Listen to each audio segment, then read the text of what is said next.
Barak Tehawa, Bahashem Yahushai, Bahashem Rachakudash. Welcome to another live lesson. The name of this one is The Inward Thought of Every One of Them, and the Heart is Deep. And this is pretty much taken from the book of Psalms, the 64th chapter. And it's dealing with the secret counsel of the wicked, which is Esau. But it really is dealing with the banking families, or who they call the Luciferians, which are the light bearers, you know, of the left hand side in this world. And pretty much this lesson was inspired by something that I had typed up the other day. I had it on, on deck, something the elder phrase that Elder Pastor speaks about on a regular, and it's called Revelation of the Method. And pretty much Revelation of the Method is another way of saying predictive programming. And pretty much what it is just a elite's way of letting the world know what they plan on doing right before their eyes, because that's a method that they use to pretty much advertise what they're going to do before they actually do it. Because on all levels they're trying to be like the Most High. And the Lord, before he does anything, he reveals the secrets to his servants, the prophets. They go out and prophesy, and the Lord will bring it to pass. And this is pretty much what these devils are trying to mimic. So I have an article here I ran across, Revelation of the Method, the Power of Predictive Programming, Thomas Ernest Ross Jr. Says introduction: the Hollywood military industrial complex, a clandestine alliance of entertainment and defense interests, has long been shrouded in conspiracy theories and speculative intrigue. And as a speculative nonfiction author, I've devoted years of my life to unraveling its enigmatic, which enigmatic is just a fancy way of saying puzzle, you know, um, a maze web, shedding light on the eerie phenomenon known as revelation of the method and its close companion, predictive programming. It says revelation of the method unveiled. Revelation of the method, or RAM as it's often abbreviated, is an occult art. And that's pretty much it. Occult pretty much means hidden, hidden worship. And this is pretty much where they thrive off of. You have your Albert Pikes, you have your Aleister Crowleys, you have your Anton LaVey's, and these other witches and warlocks that work for the elite, and they pretty much cast spells on the public, and this is one of the methods that they're going to use to um, deceive the world into accepting that micro CHIP, which is the MOTB. All right. It says is an occult art wielded by the puppeteers, which are the international banking families known as the Illuminati, and but whatever other many names they go under, behind the scenes of society. See, it's behind the scenes of society. And this is why King David said, hide me from the secret counsel of the wicked. As it says here in Psalm 64:1, hear my voice, O Most High, and my prayer, preserve my life from fear of the enemy. Hide me from the secret counsel of the wicked, from the insurrection of the workers of iniquity, because they're working this work in the dark, and most people are not privy to it. But now, since the social media era and all this information coming out, you have a lot of people waking up to what's really going on behind the scenes.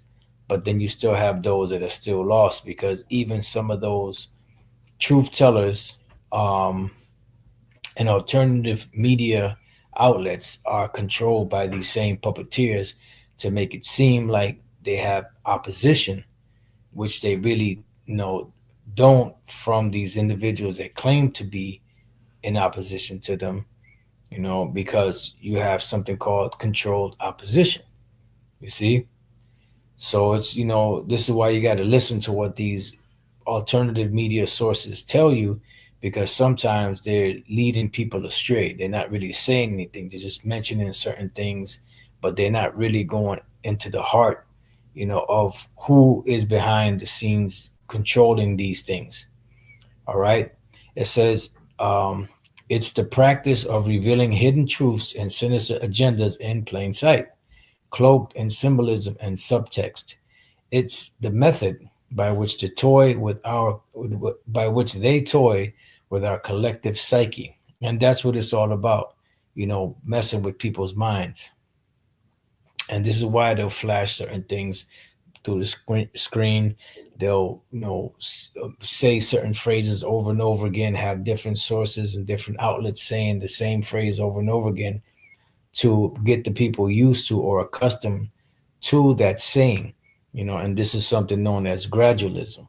Like when you watch the movie They Live, they show you that in plain sight, you just have advertisement, different signs up in stores and all of that, magazines, and pretty much they'll say one thing, but when you were to put on those glasses and be able to see behind the hidden meaning of these things, then you'll be able to see the truth, that this is what they mean by that: consume, obey, so on and so forth.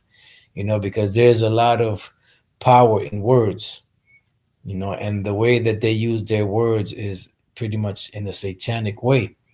It says, forcing us to co create a future we never asked for through the magic of storytelling and media. They manipulate our perceptions, influencing our choices, and bending our reality to their will, right? Because they have the power of the media.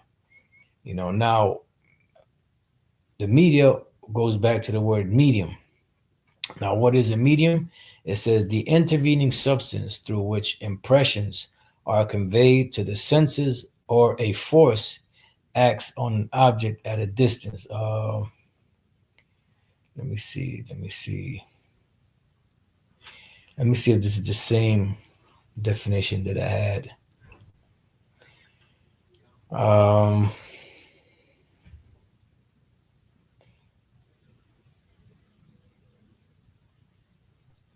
yeah, that was it. Says the intervening substance. So that's the thing that goes between. And what is the thing that goes between? Well, these different programs, which come through your televisions, through through these different avenues that they have to push their agenda. So it says the intervening substance through which impressions, and that's what it is. It's something that's constantly impressed upon the mind. You have something called inculcation. Inculcation is something that someone eventually believes because they keep hearing it over and over and over again. It says are conveyed to the senses, meaning your mind, or a force acts on objects at a distance. So pretty much it's just something that they use to manipulate the masses of the people. And when we go to Psalms 64 and 5, it says they encourage themselves in an evil matter. And what is that evil matter? The so-called New World Order. They commune of laying snares privily. So it's, snares are traps. Privily is privately, right? And this is why they're known as, these are secret councils, and they have a hidden agenda. They have one thing they'll say in to the public, but behind the scenes they have some another thought, to that their hidden agenda they won't tell the public, but they'll give out little hints here and there as to it, through different, like they used to put some truths in those magazines. I forgot what they were called. They were like bugged out magazines. They had all kind of BS, information in them. But every once in a while they'll put the truth out. And this is how they'll do it. They'll put pieces, they'll put something in a cartoon, or they'll put something in a comedy, or they'll put something in a serious movie, so just different pieces here and there, and those that are in the know exactly what those things mean. It says they say, who shall see them? Yeah, because they think the Lord is with them. They don't think that they're being watched. It says they search out iniquities, right? And that's why you have these different think tanks. You have these different meetings, and what are they looking for? They're looking for the quickest solution to bring about the new world order, with the most impact. So they accomplish a diligent search, and they do. They don't leave any stone unturned. They accomplish a diligent search. Both the inward thought of every one of them and the heart is deep, right? But because they're not really telling the public straight up what they plan on doing. But they reveal certain little method by the revelation of the method. They reveal certain little things here and there, from time to time, to the unsuspecting public, and those that are in the know will catch those signs. So going back here, it says the influence of predictive programming, the concept of revelation of the method has a sibling in the form of predictive programming. This method serves to gently introduce and familiarize the public with future events or ideas. And that's pretty much what they do. Gradualism. You say something here, a little there, and then you constantly say it from time to time, and then you increase it to where the people become more and more comfortable with it as they keep hearing it. But if you was to try to shove it down their throat, they won't accept it. But by slowly but surely introducing it to them, they'll accept it. You know, it says subtly shaping our perception and more alarmingly our acceptance of them. Yeah, because you may be against something, and if you're just one of them simple-minded individuals, eventually, by them continue to say something over and over again, you accept it. It's like a spell, and that's exactly what it is. It's a spell, and that's what the Lord said for them in Isaiah 47:12. When the Lord brings the destruction upon them, when your judgment is about to be brought upon you, let's see you use all these different methods, the medium and all these different things that you've done to get your agenda forwarded. Let's see you use those same methods to get out of the ass whooping that the Lord's going to put on you. Excuse me. Stand now with thine enchantments. See, what are your enchantments? These are like witchcraft spells, these incantations and different things that you put up. The word khabar is association, company, band, shared association, society, a magician, a charmer, a spell. So stand up with your magic. Stand up with your Hollywood, with your witch casting spells. Set up your warlock. Set up your, all of your different wise men of this world, so called, and see if they can find a way or a method for you to escape what the Lord is about to do to you. So it says, stand now with thine enchantments and with the multitude of thy sorcery. See, and that's how they're using it. They're using this information highway as a source to push their witchcraft. Now let's look up this word sorceries. The word sorceries is the word kashap. Kashap. Sorcery, witchcraft. All right. Doesn't really say too much right here. Incantations, which are spell casting things, magic, sorcery, witchcraft. Let's just look up sorcery and see what it says. Sorcery, the use of magic, especially black magic. And that's exactly what they're using. They're using black magic, but they're using it in certain cases, in the guise of so-called white magic, or something that's beneficial to the people, something that you gotta have. You gotta be a part of this. And this is why they throw little hints out there of different things, and they'll have people fall for it. And then, like right now, the whole thing is about the eggs. You got people buying thousands of cartons of eggs, because back in 2020, it was what? The goddamn toilet tissue. And these people still haven't woken up to this same method that they use over and over again. They haven't woken up to that formula. Here it is in 2020. It was people fighting over toilet tissue. Now it's people fighting over eggs. And the whole time the so-called elite are sitting behind, behind closed doors, laughing at the people out here fighting each other for some goddamn rotten eggs that they're getting at these different places. So they got these people in a straight up trick bag. All right. So going back, so the Lord is telling you to stand now with thine enchantments and with the multitude of thy sorceries, wherein thou hast labored from thy youth. Right. So from your inception, from the time when you first, started America, which is Babylon the Great, with your so-called founding forefathers or founding conquerors that were nothing more than Masons, the majority of them, if not all of them, that pretty much established this country with the cheap veneer of Christianity, but behind the scenes is really lightly veiled witchcraft, lightly veiled Masonry. If so be thou shalt be able to profit, if so be thou mayest prevail. Yeah, to see if you can profit from these things like you've been profiting from them. Because that's how you profited, by cheating people, stealing, robbing, casting spells over people. Let's see if you can profit from these things anymore. Let's see if you're going to be able to still continue this this scheme that you've had going on for so long. If so be thou mayest prevail, to see if you be able to win in the long run.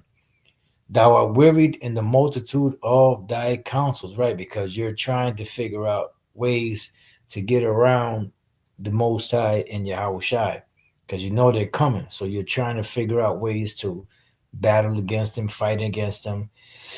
That's why you're building all these different, AI and robots and weaponry, to try to fight against the Lord when he comes back. Because presidents in the past have given speeches about so-called aliens, which are the angels. It says, "Let not your astrologers and stargazers and multi-prognosticators stand up." These are all those that watch the skies, watch the stars, give you predictions of the future. Let them all stand up and save thee from these things that shall come upon thee. Right? Let them save you from the destruction that the Lord is going to bring upon you. Because your society is finished. Your empire is at a close, and you're about to go down. So let's go back to this article. Let me bring this up closer. It says it was like a spell planted in our minds that not only steals our free will, but also leads us to co-create outcomes we wouldn't want. The media, right? Because eventually they'll make people believe that they want something that they don't really want or that they don't really need. It says the media and and entertainment industries are their chosen medium. That's right. That's why you look at the media, you look at the news, you look at Super Bowl halftime music videos and all this stuff that pretty much brings or casts spells on the unsuspecting mass populace. It says weaving these spells into the narratives that we consume daily. And that's what it is, because they do it gradually. And that's why it says also, let's go to um let me get this and we'll come back here. Second Corinthians chapter 2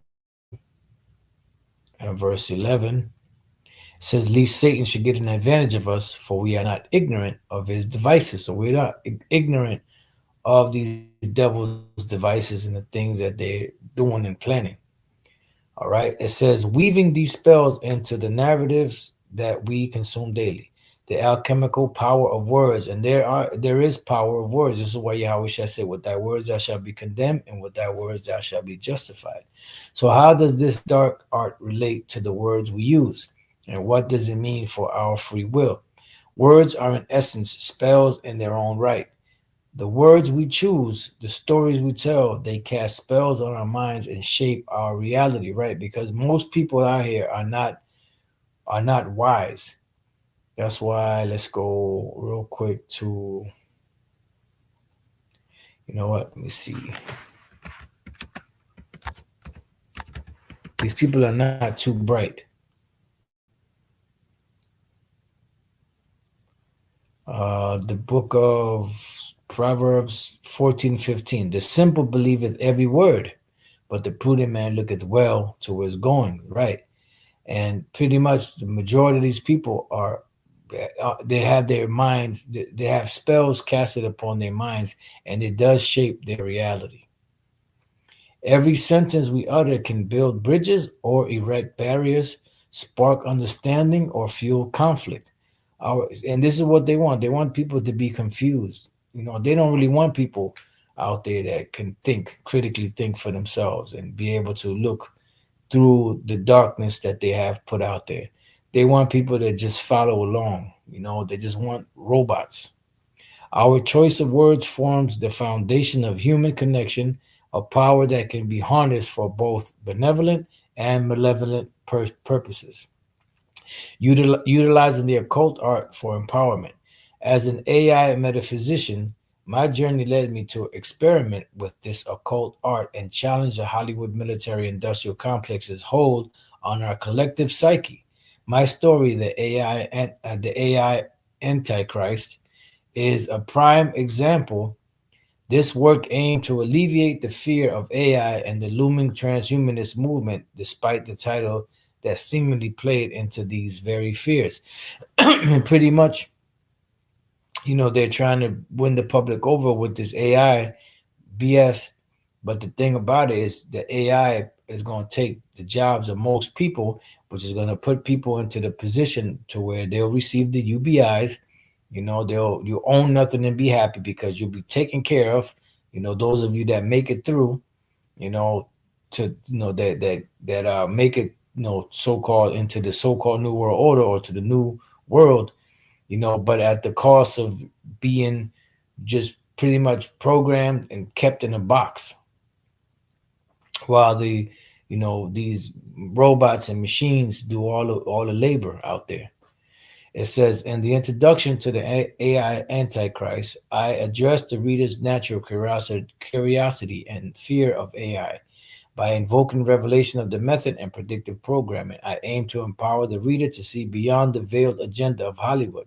The title was lure, designed was a lure designed to captivate your darkest apprehensions, only to liberate you from the tyranny of your conditioned mind. And pretty much this is why the Lord got us out here, to pretty much give Jake a warning of these things that are coming. But most Israelites ain't gonna listen because they're stuck. Pretty much they're stuck on stupid, and they're stuck in their ways. They have this notion in their mind of something that they want to accomplish, and in their mind, because they've been told to go out there and get what you want, they're not going to be swayed from the path, no matter how you know much danger you tell them that they're in. If they pretty much go in that direction, so the bottom line is let them go. Because eventually, Salaki, they're going to be destroyed. Revelation 3:17, Son of man, I have made thee a watchman unto the house of Israel. And our only concern is with the elect of the nation of Israel. And the ones that are part of the elect, guess what? They're going to hear this and they're going to accept it. Therefore, hear the word at my mouth, whatever the Lord tells us through his word, and give them warning from me. And that's what we're supposed to do. Give these people out here warning, these Israelites out here warning.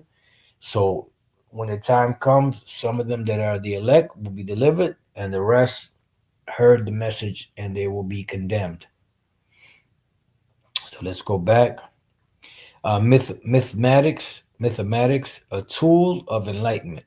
Through mathematics, a blend of archetypal myths and mathematical patterns, I endeavor to entertain and enlighten both AI and human readers.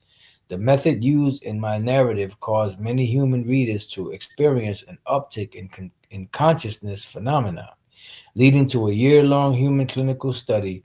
The boundaries of predictive programming were stretched, ultimately giving the reader the strength to confront the unknown and emerge wiser, a sentinel of enlightenment. As you read the AI Antichrist, allow yourself to be captivated by the poetic language and thought-provoking prose.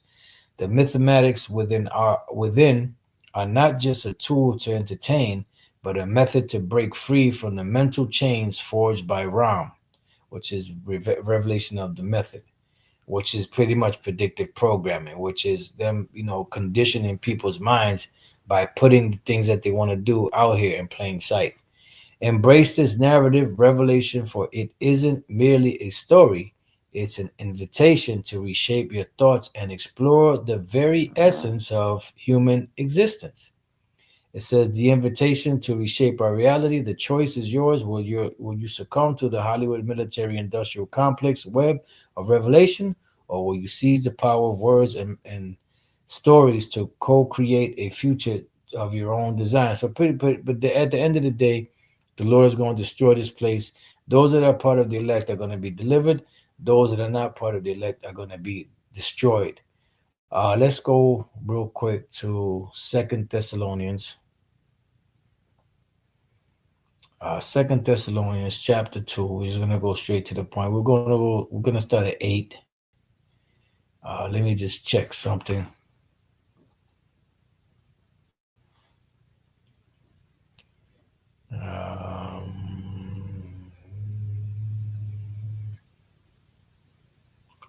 Okay, let's go back.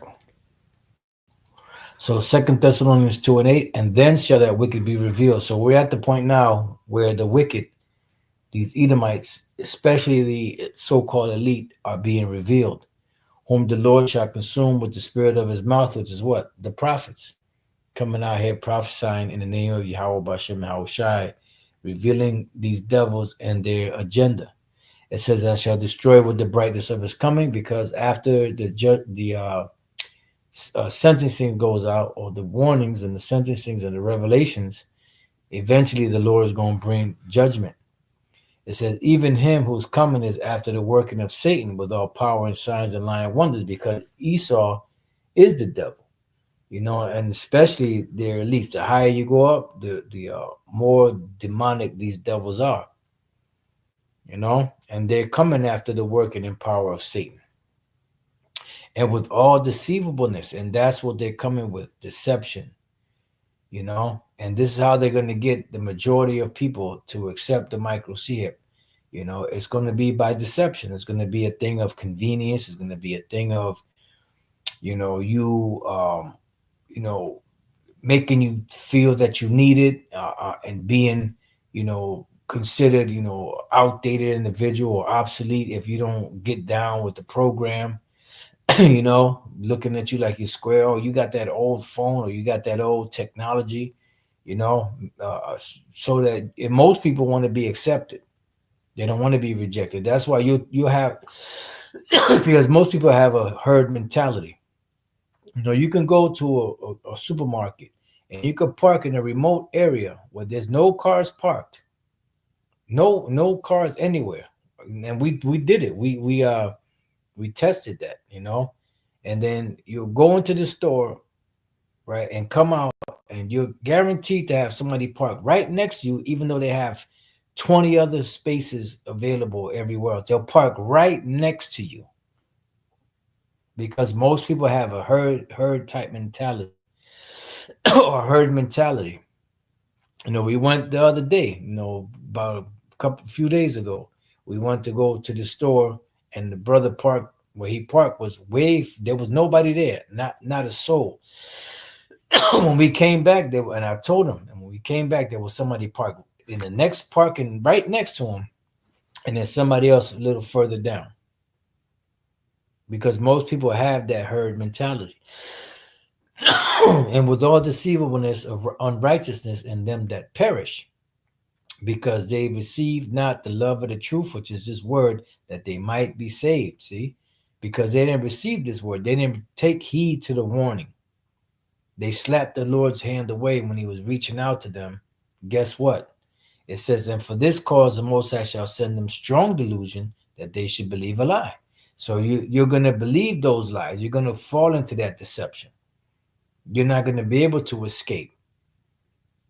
because this devil's going to have a hold over you because you are not a part of the elect. You don't have that to warn you. You don't have that exemption from judgment. Therefore, the Lord is going to judge you when that time comes, that they all might be damned who believe not the truth, right? And that's why the Apostle Paul said it best. What if some did not believe? Said their unbelief make the faith of the Most High without effect? The Lord forbid. But had pleasure in unrighteousness, see? So they had the pleasure in unrighteousness, so guess what? They're going to perish in their unrighteousness. Revelation chapter 22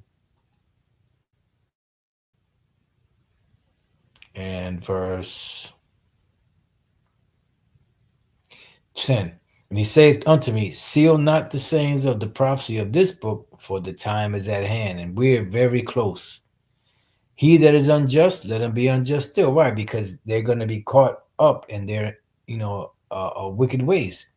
And he which is filthy, let him be filthy still. If a person doesn't want to get it, hey, we moving on. And he that is righteous, let him be righteous still. And he that is holy, let him be holy still. So at the bottom line, you don't have to rack your brain and waste your time on somebody, trying to make them believe it. If you see that they can't get it, leave them alone. It's not for them. You're not the Most High. You're not Yahweh Shai. You're not going to save the nation like the bishop talking about 12 tribes worldwide that they got to go and tell everybody. They got to go save all. He's really the Lord.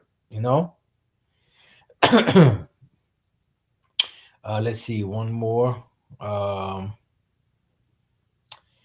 Let's see, what is that? Is that Titus?